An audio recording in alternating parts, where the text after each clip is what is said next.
she catch up. Okay. She knows that she's done this. She can catch up. So, okay. So cyanotic heart lesions, right? So this is where we really start getting into the nitty gritty. And I guess I should have. She asked me a question earlier. I should probably explain. So in pediatric cardiology, there's two branches, right? So you have the cardiologist. So we're like the internal medicine people, so the intensivist type people. And we focus on the physiology, the maintaining the kid, the medicines, those things. And then you have the surgeons, right?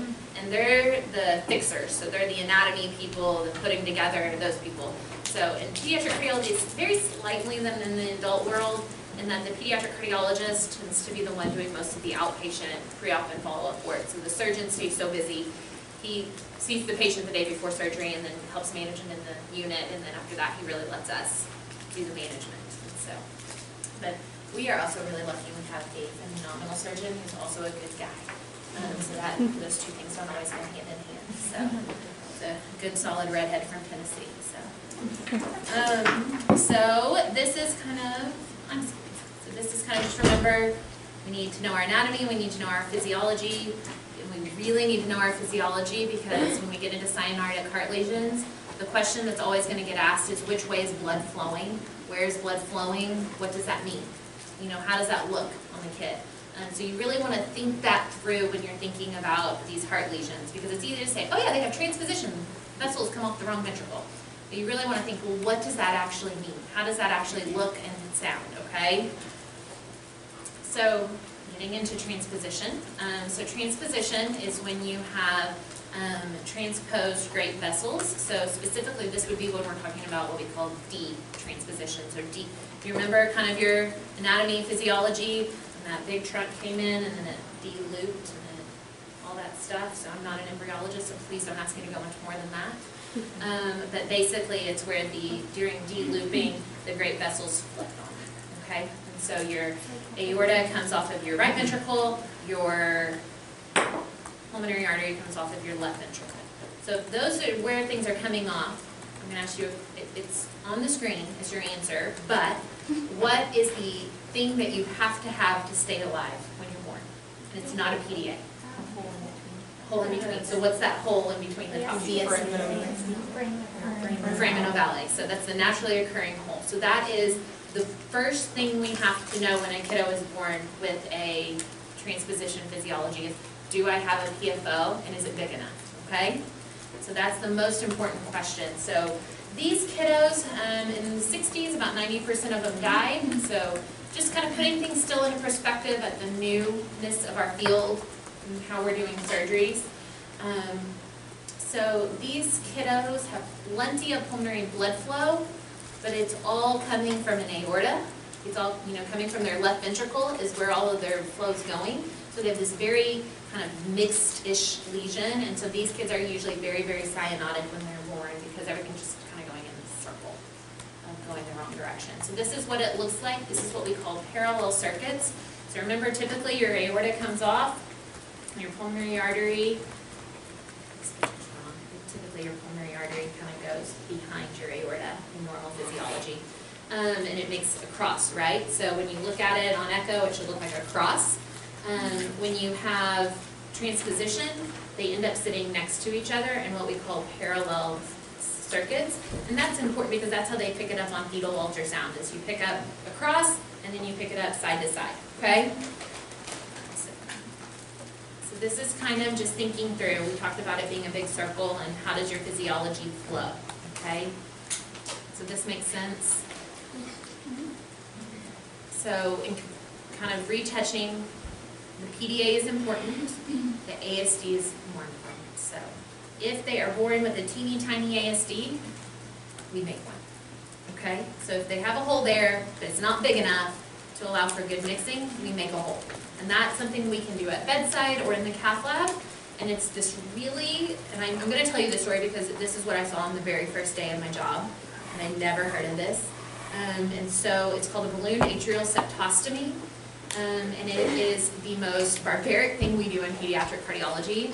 So essentially what they do is they take and they thread a catheter, usually through the groin, actually usually through the umbilical artery, and they thread it up and they run it through and it goes in, and they thread a balloon across what little hole is there. They blow up the balloon, and then they jerk, and they pop a bigger hole. And it is as gruesome and as brutal as they say, and it's the jerk. So they used to, before they anesthetized kids for this, they used to just kind of strap them down and just, they used to, you know, when you pulled the head and neck muscles and you saw a head jerk, but it was necessary, right? It has to be there to sustain life until we can get them to the OR. So that can be done at bedside and versus. So I tell you this story because my very first day working in pediatric cardiology, this was my exposure to pediatric cardiology, was what I had had in PA school.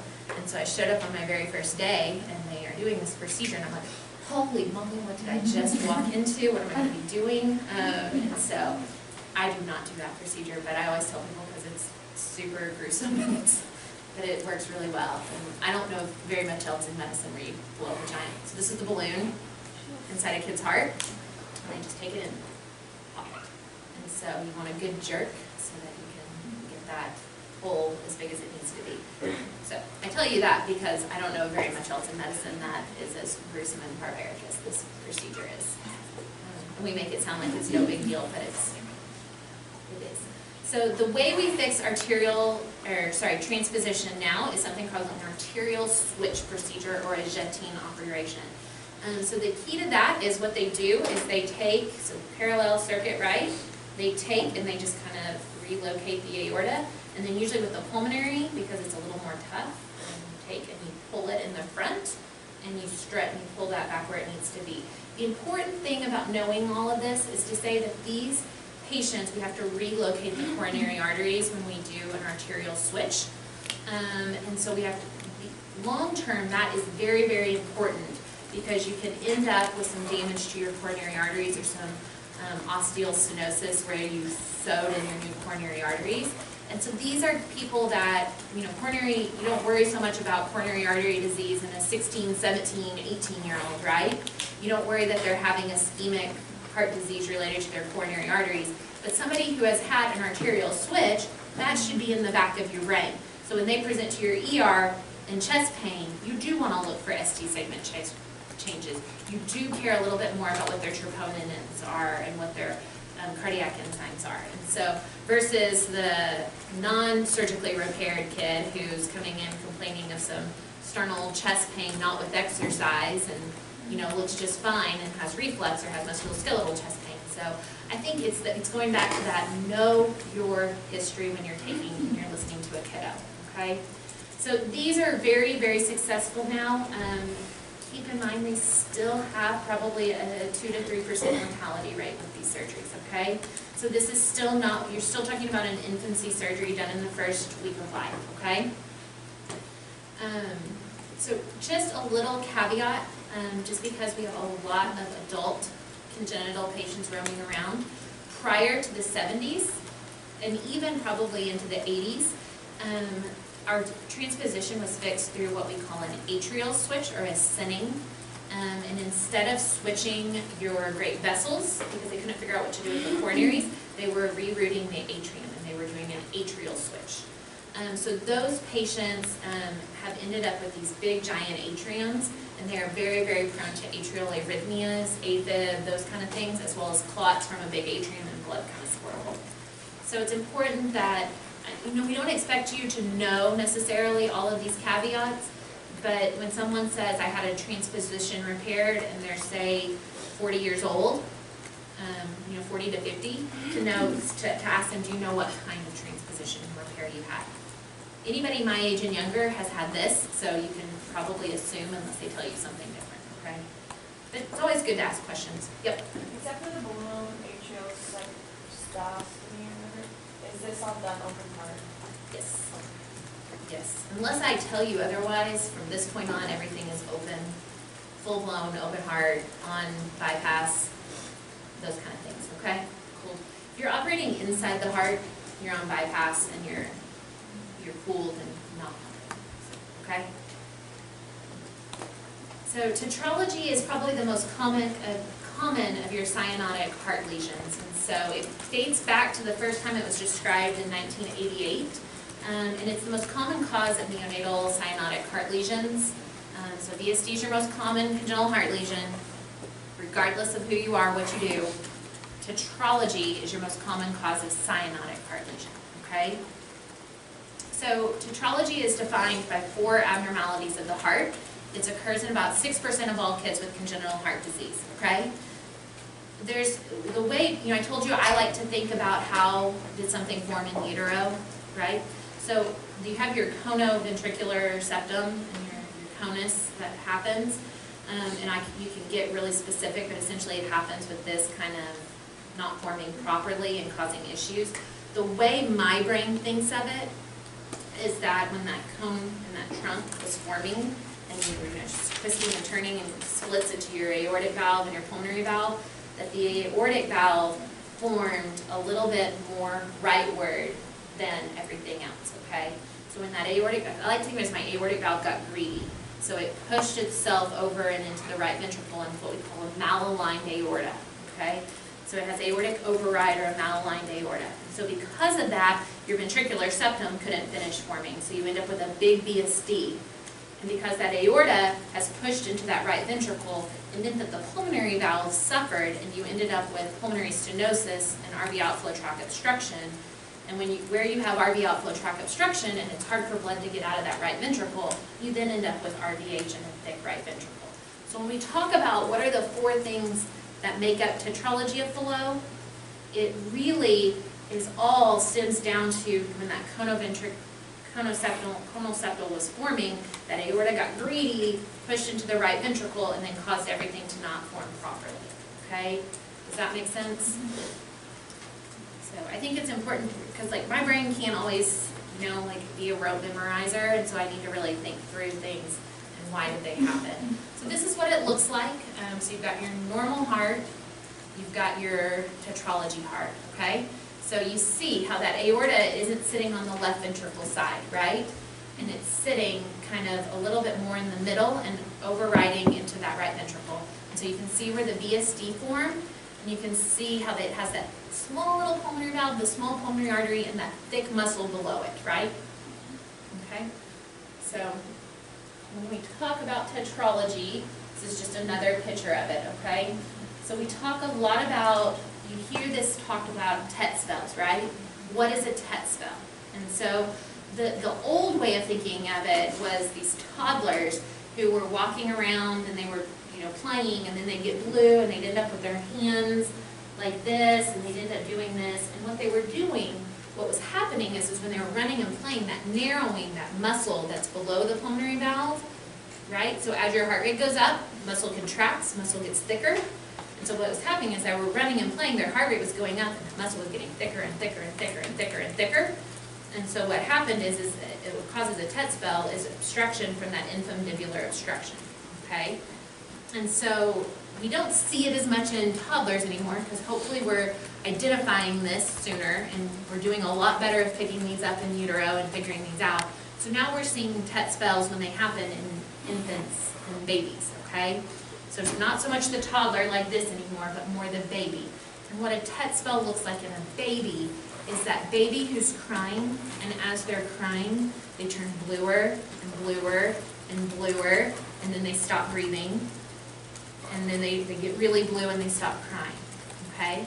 So the way we treat a TET spell, if you don't have anything medical around you, okay, is that same principle that those little toddlers figured out a long time ago of kind of doing this, but we do that in a baby. So we want to draw all of their circulation back toward the periphery and kind of relax things down and kind of open things up.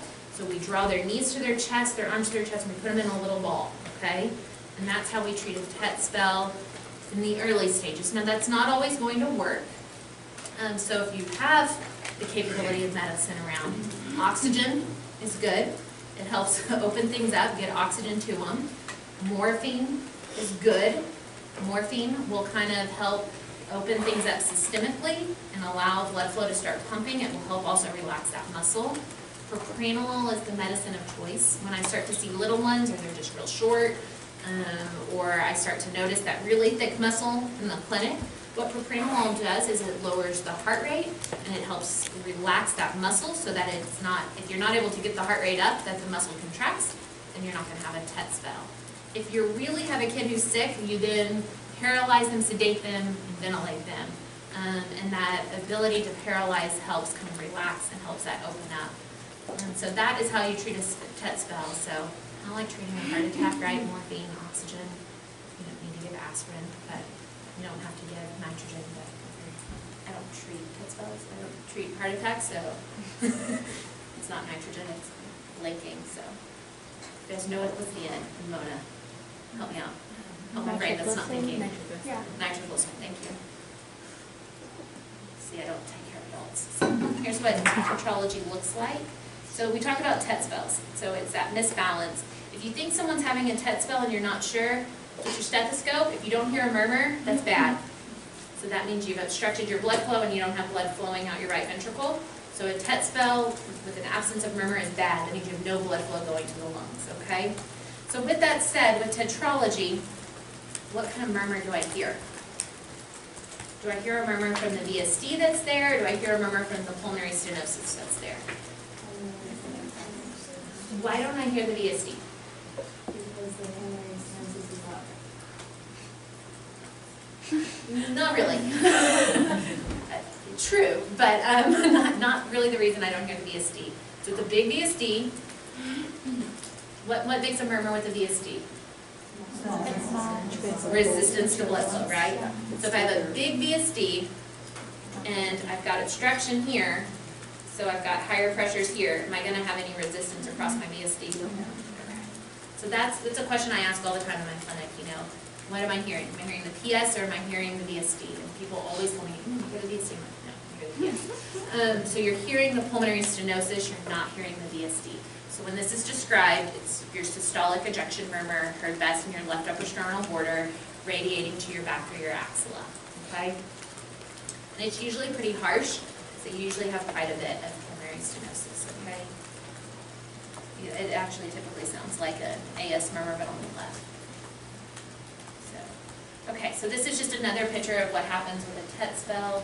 So this is all things I've talked to you about, but just all written down in all the many, many ways you can treat a TET spell. I usually start with the top, knees to the chest, oxygen, morphine, and then I usually get them on propranolol, and then the really bad ones you want to increase that systemic vascular resistance, allowing things to relax inside, you can give a little blood, those kind of things, okay? If you're getting to that, past that initial treatment step in propranolol, you really need somebody who does pediatric cardiology all the time around, or an intensivist who does pediatric cardiology all the time around. So those are kind of my tidbits for food for thought. So the way we fix tetralogy, so if you haven't ever seen the movie, what's that movie, where it talks about the VT shunt, it's like where the heart is, like something where the heart is, you can Google it, the movie about the VT shunt. So the VT shunt was started being done in the 40s. And what's really interesting about it is the process of it was created by Dr. Blaylock and Dr. Taussig. Dr. Helen Taussig was a female cardiologist. There's a lot of girls in this room, so I'll just go ahead and throw this out. She was a female cardiologist who helped create this shunt. And it's a life-saving shunt that goes from the innominate artery to the pulmonary artery to allow blood flow until the kiddo was able, that was before we were able to surgically correct a tetralogy, so it bought these kids time. The other really interesting historical tidbit, just because y'all care, I know, is that the actual surgical technique was created by an African-American at Johns Hopkins in the dog lab. And the first time the surgery was done by Dr. Blaylock in the OR, he realized that he had never actually done one. He had only watched Vivian Thomas, the African-American lab tech. And so Vivian Thomas actually had to scrub in and walk the surgeon through it on the first one. So there's a movie about it. And I think in our current political and life climate, I think this is really cool to me. That he's actually been given an honorary doctorate from Johns Hopkins and has a wing named after him now, so Vivian Thomas. So in the 40s, where African-Americans and women weren't horribly respected, that one of the coolest life-changing surgical techniques in pediatric cardiology was created basically by a female and an African-American, and then the surgeon, Blaylock, did it on kids, but it's the credit. So I think this is really cool. I don't know if she's still alive, but when I started working, Helen Taussig was still alive, so she's done a lot for pediatrics. She is a pioneer of pediatric cardiology, and that's super cool to me that she's a female. So they started actually correcting this in the 50s. So when they were first started doing it, we're talking about doing this on bigger kids, so they needed that VT shunt to get them there. We currently are doing tetralogy flow repairs usually around 4 months. So we no longer see a lot of TET spells. Those usually happen as this goes unrepaired. We do still see them. I saw one last week. So I think you do still see them, but it's commonly, if the kid's big enough, we just go ahead and fix them because our surgeons have gotten very, very good at doing this surgery, and they can usually repair it in for 3 to 4 kilo babies. So your question is, Emily, why don't we fix this at birth, right? Why don't we fix this right at first? We want to allow time for that pulmonary vascular resistance to drop, to really see the pulmonary stenosis that's going to form, to really give the baby time to get bigger and to tolerate the surgery better. So if we can avoid doing a newborn surgery, it's better. So this is what the surgery looks like. They will go in, put a patch, and close the VSD. And they usually just patch around to get the aorta, then it's on the left. And then they will go in and resect out all of that muscle below the valve. And if they can just repair the valve, they'll repair the valve and leave you with a functional valve. The pulmonary valve is very small, and the pulmonary artery above it is also very small. Sometimes they'll do what we call a transannular patch, which basically they kind of fillet open the pulmonary artery and put a patch there to make it bigger. I think in pediatric cardiology surgery, like sewing, if it's too small, you gotta put a patch there to make it bigger. If it's too big, you gotta tighten it up. And so, I think of it basically like sewing, like you patch a hole in pants, or you put a panel in your dress to make it bigger. Take that as you will. So, the common thing in tetralogy long term is that about 5 to 10% of these need to be reoperated on. And the reason that is you're talking about operating on a pulmonary valve in a newborn. Well, that valve is going to have to grow and get bigger with them. So a lot of time we'll leave a little pulmonary stenosis, or if we have to completely open up the outflow tract, we'll leave free leak, we'll leave free PI. So a lot of times these patients will have what we call a to-fro murmur after surgery, and that's where they have residual pulmonary stenosis and pulmonary insufficiency. So that's important when you listen to them. It's a very unique thing that you hear, and so it makes like a so it's not a continuous murmur, but it's a systolic murmur and a diastolic murmur causing a to-fro sound. So it's one of the common, sometimes you won't have much pulmonary stenosis and you'll just have PI. It's one of the common reasons you hear a diastolic murmur in a postoperative patient. The other thing is they almost always, because of how the surgery is done and where they sew that VSD patch, they'll sew right in the right bundle. So they'll almost always end up with a right bundle branch block, so like a wide QRS and a right bundle. The number of times we get called from an ER telling me that someone has a wide QRS with a right bundle branch block, and they have not taken the shirt off and realized that that kid had heart surgery, and that that's their normal and their baseline, is impressive. So before you call a pediatric cardiologist, please know if there's a scar down your patient's chest. So long term, these kids also end up needing that pulmonary valve replaced. Right now, the first pulmonary valve replacement they get is being done surgically. Hopefully, in the next 5 to 10 years, all pulmonary valves will pretty much be being replaced in the cath lab with a nullity valve. So, right now, the first one needs to be done surgically so that the cath lab doctor has a way to land the pulmonary valve, but that's the future. One of my cardiologists likes to say, hopefully the future is just when we grow it in someone's arm. I think we're a ways off from growing valves out of stem cells, but that's the future. So. Truncus arteriosus, that is when that initial trunk that was going to split and twist and turn and become your aorta and pulmonary did not. So you're left with a common trunk, and you're left with what we call a truncal valve. So it's about 1 to 4% of all congenital heart disease. Once again, described early, but not very good. So without treatment, about 80% will die during infancy. These kiddos are not so much blue, okay? So they have this common trunk that's forming blood, so they end up almost with this true mixing lesion, right? So half of the blood is blue, half of it's red, and it's just a truly mixed lesion. And left unrepaired, they end up with uncontrolled heart failure that is just and eventually kind of fixed pulmonary vascular resistance and early onset Alzheimer's, okay? So sometimes they're even born with kind of bad pulmonary vascular resistance and pulmonary hypertension that makes doing this repair very difficult. So this is what it looks like. It's basically a common trunk. The key thing is that when they do the repair, they're going to make that truncal valve, they're going to make that the aorta, and they're going to make that the aortic valve. And so they'll put in a pulmonary valve conduit from your right ventricle and hook that into the pulmonary artery. So the key important thing is that that truncal valve is not normal, so it's not like a normal tricuspid semilunar valve. And so they can come in many different types. So it can be quadricuspid, quintucuspid, it can be bicuspid, it can be unicuspid. So long term, these kiddos are going to struggle with having bivalvular disease, okay? Because that conduit that we put in a newborn, they're going to outgrow it and we're going to have to replace it. You can also then over time get progressive leak of that truncal valve, so progressive AI or stenosis of it. And so these kids need close follow-up throughout their life. So this is kind of talking about what I talked about. These surgeries started being done in the 70s, kind of the heyday of pediatric cardiothoracic surgery. So the timing is very, very controversial. Do we do it right after they're born? Do we do it in the first few weeks? We tend to do most of these. I would say we usually give them about a week to stabilize, and then we typically do it around 1 to 4 weeks of old life, kind of based on how the kiddo looks. This is still a very high-risk surgery. I think probably mortality for this is probably closer to 5% in our center, maybe a little bit, it's probably a little bit lower with our current surgeon. But it's still a very high-risk lesion. These kids, like I said, they very early on get that very fixed pulmonary vascular resistance that's high and elevated, and we struggle with pulmonary hypertension afterwards. And they struggle with that change to their circulation, and they don't like this. And so these are very, very sick babies after surgery. Long term, like we talked about, you have to really watch both of those valves, and they kind of end up with 2-valve heart disease that you have to follow.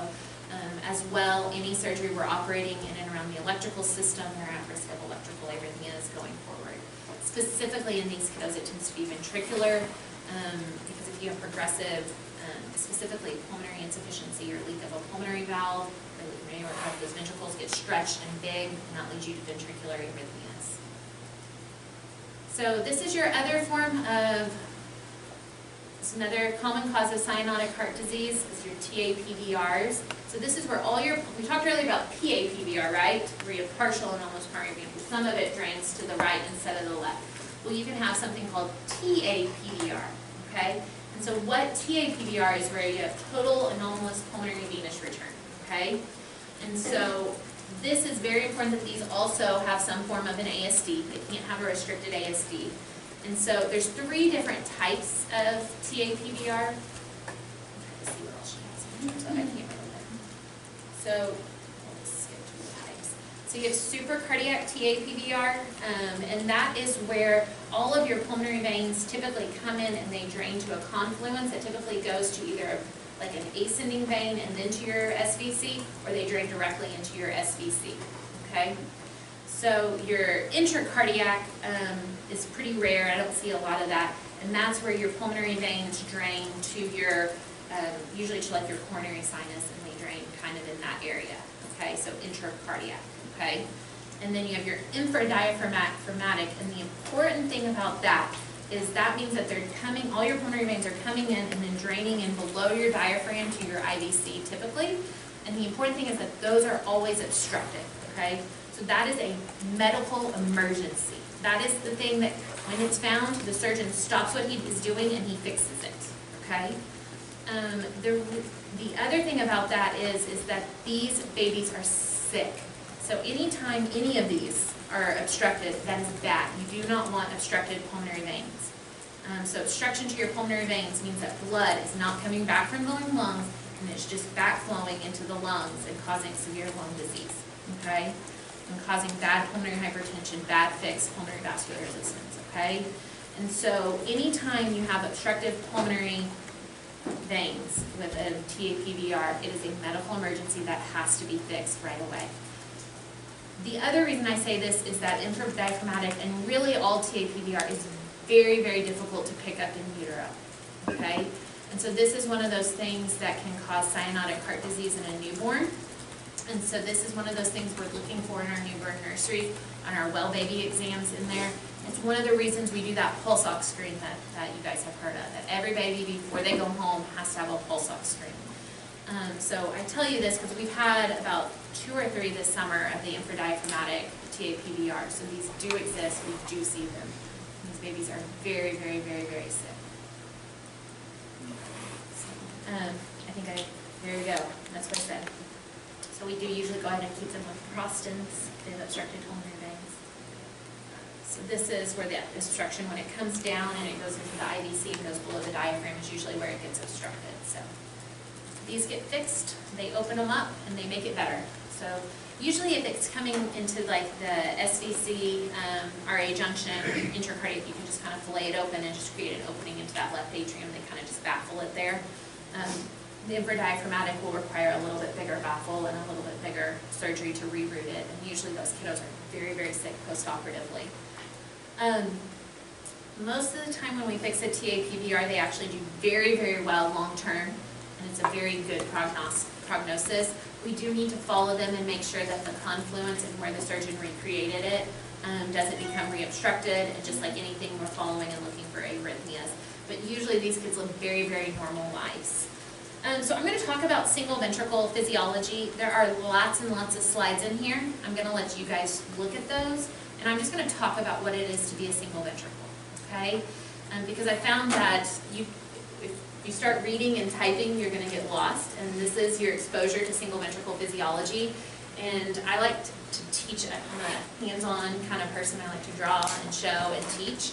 So if you guys bear with me a little bit drawing and coloring, I'm going to focus mainly on the hypoplastic left heart patient because that's where a lot of the research and that's kind of the basics of single ventricle physiology. Know that you can have lesions on your right side that are going to mirror the lesions on your left side, but very slightly in how they present, okay? And I'll touch on the difference between the right and the left at the end, okay? But we're going to focus mainly on hypoplastic left hearts, and we'll go from there, okay? Let me get a heart up here. At the end of this, you guys all have to draw a heart. I'm joking.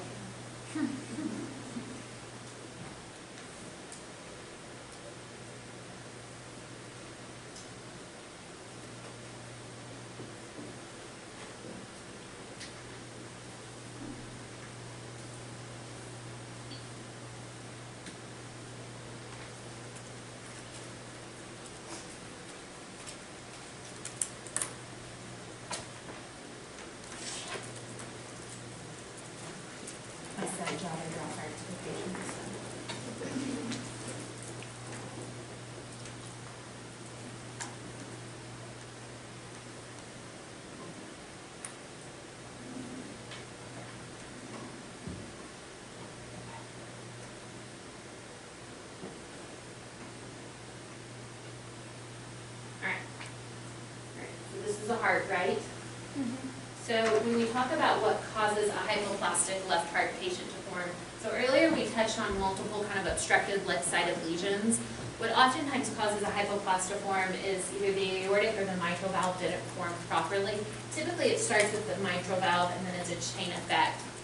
So to make life easier, we'll just talk about mitral atresia and aortic atresia. So thinking that your aortic valve doesn't have any blood flow going out it, and your mitral valve doesn't have any blood flow going out it either, okay? You could also have severe MS, severe AS, or you can have AS and, MS-AA, so you can have varying different forms.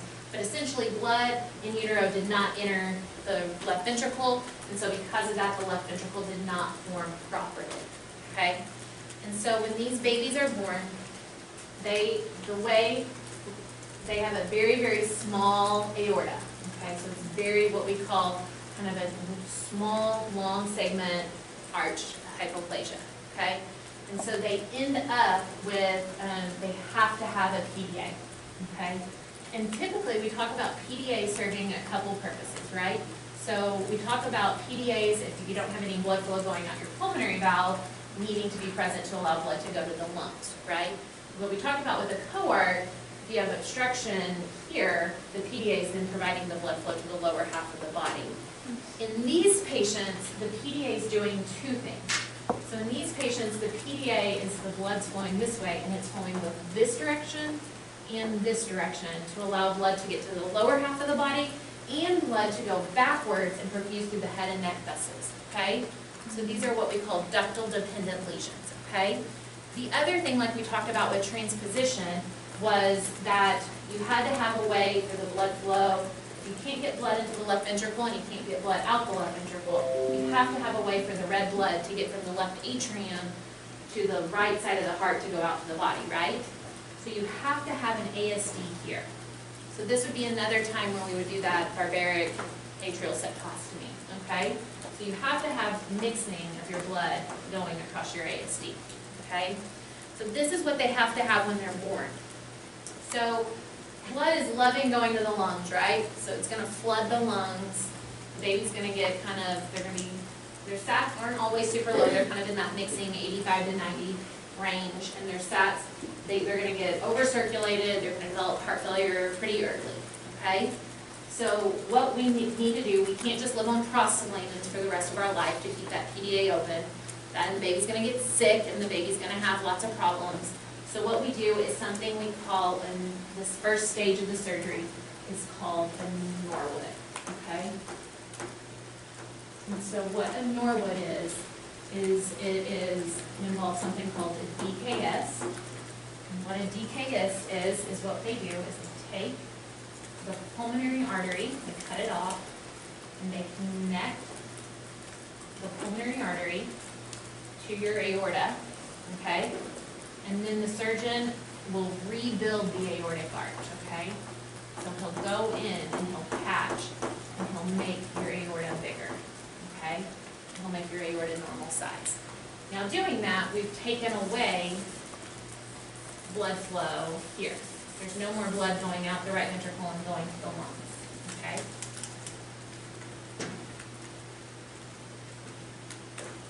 Okay, so now blood is going from here, left atrium, across your ASD, from your SVC and IVC, and it's going through your tricuspid valve, out your pulmonary valve, and out to your body, okay? So then you say, but Emily, how does blood get to the lungs? So then that creates, let me finish this, DKS and arch repair. Okay? So then you have to put in a method for blood to get from there to there. So you do what we call a Sano shunt. Okay? And that's an RV to PA conduit. Okay? So plus Sano.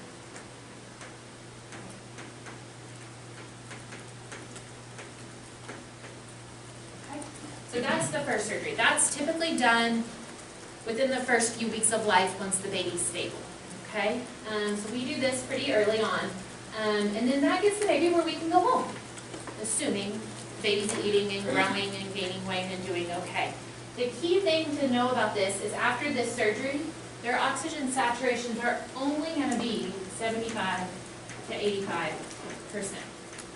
Okay, and that's important because at this point I have both my red and my blue blood all coming through this right ventricle, and I'm pumping both of them out of this single right ventricle, okay? So long term, your RV was never meant to pump blood to your body, right? And so long term, we're asking an RV that was supposed to be under low pressure and only pumping to the lungs to pump blood, right now with this physiology, to pump blood both to the body and to the lungs. And so that little right ventricle, it's gonna give out. It can only do that so long, right? And so the goal at this point is to create where blood that's blue goes directly to the lungs and blood that is red skips the lungs and just goes out to the body. So we want to make it so that the heart only has to pump blood to the body, okay? And so what we do is we do a staged set of surgeries, okay? So the body's not ready to do that, it's a newborn. So we give them 4 to 6 months for that resistance to drop, their lungs to get ready for it, them to get bigger, all that good stuff. Okay? And so what we do at that point is we do our second surgery, which is your Glenn. Okay? And so what you do with the Glenn is you take down this beautiful shunt that the surgeon put in that was not meant to last forever. Okay? And then you disconnect your SVC. what you're gonna do, I'll draw this in blue because it's cooler. And you're gonna hook your SVC into your pulmonary artery. Okay? So that is what we call a Glen, okay? So that's where you hook your SVC to your pulmonary artery. Okay? And that's typically done between 4 and 6 months. And the key thing with this is your sats are still only 75, 80%. Okay? That's normal. That's what they're supposed to be. And the reason that is I didn't do anything about my IVC blood flow, right? I left the IVC right where it was, and I only routed the upper half of the body's blood flow to the pulmonary artery. And so still, I'm going to have mixing in my blood, and so I'm still going to have oxygen saturation 75 to 85%. And the reason we don't do them all at once is because your body is now relying on gravity and now relying on physics for blood to flow directly into your lungs. So if I take it and I make the body do all of it at once, the pressures in the lungs are going to go up so far and blood's just going to back up, okay? And so that is what's important here. After we do, so we give them time after this. We give them a long time. They're much, much more stable. With this, we have this man-made shunt over here, and we have something that was not natural providing blood flow to their lungs. And so they're outgrowing it. It has a tremendous mortality rate, about a 10% mortality rate between these first 2 surgeries. And so these kids have to be seen every 1 to 2 weeks, tons of monitoring at home. This is my bread and butter. This is what who I get to take care of as a PA, okay? Because I see them every 1 to 2 weeks. Then, once they do this, we now have a naturally occurring vessel with the SVC. So that's going to grow with them. It's going to also have taken some of the load off of this right ventricle. Now that ventricle is only pumping there, okay? So then we do the next surgery, and that next surgery is done around, so surgery number 3 is called the Fontaine completion. And yes, we still use dead people names in our world. They may not be dead. So, and this is typically done 2 to 3 years old, okay? So this is where you take your IVC and through a tubed conduit, you baffle it up and into your pulmonary artery, okay? And typically we leave a little pop off of the fenestration, okay? So this is where you finish it, and you have your IVC to the pulmonary artery, okay? And the good news, at this point, we finally have normal sats, so they're over 90%. And I realize you're going to say, like, sats are supposed to be over 95%, and you've been blue your whole life, over 90 is pretty darn good. So, that is single ventricle physiology, okay? So the keys to know about single ventricle physiology is that these patients are living, and they're living longer. So the first time we really started doing Fontaines was about 1985. So to put that in perspective, I was born in 1985, so about my lifespan. So babies that were born in and around me, parents with this, kids with this anatomy, were given an option. They were either given the option to hold their baby or to try a heart transplant, which was still pretty untested at the time, and just to see, and just to hope. Now, we get to offer a lot of hope by doing these surgeries, by doing these, and we've gotten really good at it. The surgeons have gotten very, very good at it. I think, though, even though we're good at it, we have to remember this is not a corrective surgery. So up until this point, everything I've talked to you about is corrective. We were fixing something and we were making 2 ventricles out of it, okay? This is not corrective, this is palliative. We're still not giving them 2 ventricles, we're still leaving them with 1 ventricle. And so we have to remember this right ventricle is not intended to last forever. And so right now, the vast majority of these patients at some point will still need a heart transplant. But the difference between getting your first heart transplant when you're a newborn versus getting your first heart transplant when you're 17, 18, 19, or when you're 30 is vastly different, okay? And that changes the overall life expectancy of the patient. And so this is now no longer, this is something that's, I think, probably the coolest thing, that I'm 32 years old and that this is what's happened in my lifespan in pediatric cardiology, that I have cardiologists that in their career have seen this happen, okay? So there's not a lot out there in medicine that's this cool kind of thing. So, but I'm also super passionate and this is my bread and butter. I've created our single ventricle program at OU. So this is why I say all this. So this is very important that you know what their stats are, you know what's normal for these patients if they show up in your ER and clinic. It's important that you know that before they get their blend, that they have a 10% mortality if they look at you finding they can die. And so that you have a lot of respect to call anytime one of these patients ends up in your urgent care, your ER, to call and chat with the cardiologist, because the vomiting and diarrhea you think is just a GI bug, when they start to be dehydrated and they don't perfuse well through their shunt, can be life-threatening and deadly to them. And so, whereas you would say, I normally wouldn't admit this kid, I'm going to say I probably would admit this kid.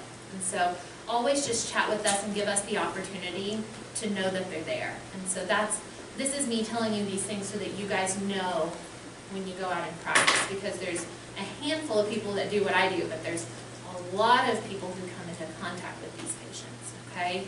And I get that. So, with that said, you can have lesions on your right side that cause you to be what we call not really a hypoplastic right, but essentially a hypoplastic right.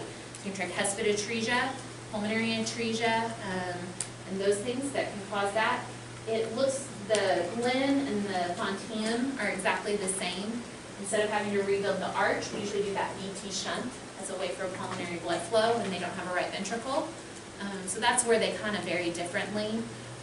In Oklahoma, across the nation, we also have something called heterotaxy, which is very, very complex hearts, where kind of everything since your break we've been talking about can happen in one form or another. So they can have an unbalanced AV canal with total anomalous veins, with tricuspid atresia. And so it can be something just crazy. And so those are what we like to refer to as only having, Oklahoma hearts. So we have kids out there that have very, very unusual anatomy.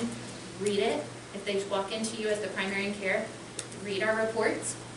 If it doesn't make sense to you, draw it on a sheet of paper, and then take arrows and draw your blood flow where it's going so you understand. If you still don't understand, just pick up the phone and call, okay? Because we want you to be successful taking care of your patients, and we need you to be successful taking care of your patients. Because I can't be their pediatrician, I can't take care of all of their needs. And so when you're young and you're in practice and you're starting out and you need help with something pediatric cardiology, we are there, and we will guide you and we will walk you through all of this, okay? Because I know what I didn't know when I graduated, and I know the importance of knowing what you don't know as a PA, and I think it takes a bold person to know what you don't know and to ask for help, and so always feel like we're there to help, okay? Some of them are a little gruff, but they're just teddy bears underneath. Okay, let me get through this and see what I've missed. I think this is all in slide and lecture form. Sometimes Dr. Baker uses words that don't make sense in sheeting this lecture, so that's why I like to teach it this way. Okay, so you guys, we talked, just to kind of wrap things up, real quick, I'll go fast. Common syndromes that go with congenital heart disease. Yeah. I just wanted to let you know that their afternoon lecture doesn't start until 1:30, so don't feel like you have to be too rushed. Okay. Still get a good lunch. And I think we had a question. Oh, yeah, shoot, sorry. Do you have to restrict their activity level, or can they run around and play? Yeah, so they usually do it themselves. To be real honest with you, I don't have to say no a whole lot. The lesions I usually end up restricting a lot for are usually my hypertrophic cardiomyopathies, aortic stenosis, anything that's obstructive on the left side. Usually it tends to also be more of your rhythm disorders, so your long QT, your Brugada, those things. If you ever want to know if a patient should be restricted, you can look up the Bethesda guidelines. Those are the best guidelines for athletic sports kind of restriction. I mean, if you have a question, you can send them to us. Usually, annually, we end up with so many sports clearance referrals in the month of August. The last couple years, I've done kind of a sports clearance clinic on Saturday mornings, just trying to get these kids cleared. I used to think they were no big deal, and this year I found more heart disease in that Saturday morning 8 patients than I do in my regular clinic, so I don't know that I'm doing that again. It wasn't very much fun. So it's kind of a bummer. I made a lot of big 16-year-old boys cry, so it's not really my favorite. So if you ever have a question, that's once again why we exist. And so if you're uncomfortable, you know, you can always chat with us. So, but typically we don't necessarily restrict our single ventricles. They're not going to be track stars. Tetralogy of Fallot, Sean White had Tetralogy of Fallot. So to put things in perspective, he's had, I think, 2 valve replacements as well. So to put things in perspective, I think he's doing pretty darn good and able to participate pretty well. Lauren Holiday was a professional soccer player who had PAPDR and the sinus venosus ASD that was repaired when she was 3. Jimmy Kimmel's son just recently had Tetralogy of Fallot with pulmonary atresia. He's doing pretty well, and so that's just kind of putting it, you know, we look at everybody case by case, but we don't restrict a lot. Most single ventricles are probably going to do much more than golf, so to put things into perspective. So they're probably not going to be competitive athletes of any kind, but a lot of them play t-ball as kids, and they usually tell me when they're done, so I very rarely have to say no to them. They do a pretty good job restricting themselves. Their parents are usually terrified, so they don't want to do very much. So just common syndromes that I feel like you should just know. So just like reiterate into your memory. So Turner syndrome, the most common cardiac defect with that is coarctation. They're very, very common. It's like peanut butter and jelly. Down syndrome, the most common defect is a VSD. The thing that is associated with that is your AV canal. DeGeorge syndrome, that is your 22q11 deletion syndrome. That is Tetralogy of Fallot. They also tend to have vascular abnormalities, so like vascular rings, which I did not touch on. Google that, look that one up. That's good to know, vascular ring. And then Williams syndrome and Noonan syndromes are 2 other syndromes. Williams syndrome, if you've never heard of it, it's a deletion of the 7th chromosome. And what it is have you ever seen that episode of Law and Order SVU where the little girl looks like little elf? They have like elfin-like, and she's like super friendly, and like she doesn't know when people are mad or angry or doing bad things, and she's just always happy. So the Williams syndrome is fun because it's that cocktail personality. But I end up being the person to diagnose Williams syndrome so much. And the reason that is the way, what it looks like on the heart is they have aortopathies, so they have narrowed aorta arteries throughout. So you get kind of, a lot of times as babies, they're born with significant branch pulmonary artery stenosis.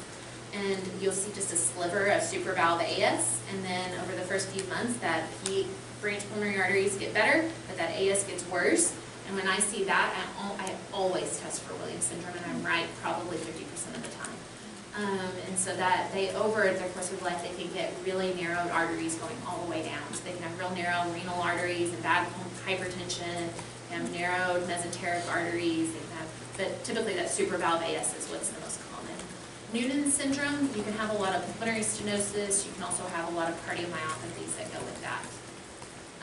I think I could keep going. So remember, Marfan's have dilated aortas. You also get Ehlers-Danlos, which can have dilated. It's all those connective tissue diseases. So Ehlers-Danlos, Marfan's, Louis-Dietz. Those are all just varying forms of that. I could probably keep going, but you'd probably get really annoyed at me. So you've got your growth, and remember, growth and development is important in these patients. These kids tend to be a little bit on the small side forever. They tend to struggle with that. Remember, all of our really complex heart kids are going to struggle with poor PO feeds. Specifically our single ventricles, most of them go home with NG tubes, G tubes. It's my second job as a nutritionist. I've decided that I learned since school as I manage calories and growth and all that stuff. So I manage G tube, NG feeds.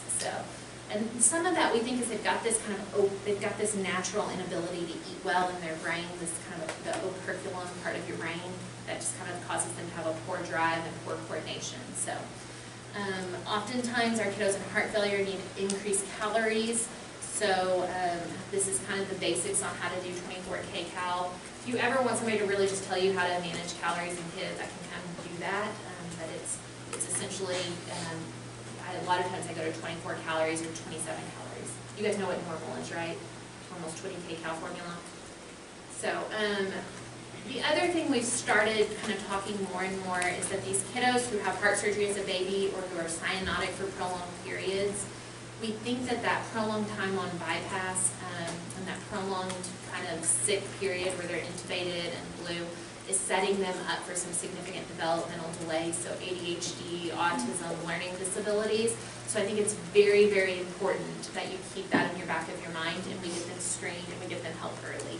And it's not, it's something that we should be better at talking to our parents and thinking through the neurodevelopment of our patients. So any kid who's been on bypass for a prolonged period as a baby or who has cyanotic for several years, they have, I think, around a 50 to 60% chance of having significant learning disabilities and ADHD. So that kind of goes hand in hand with that, what we talked about. So that's the same thing. So that's it. Questions?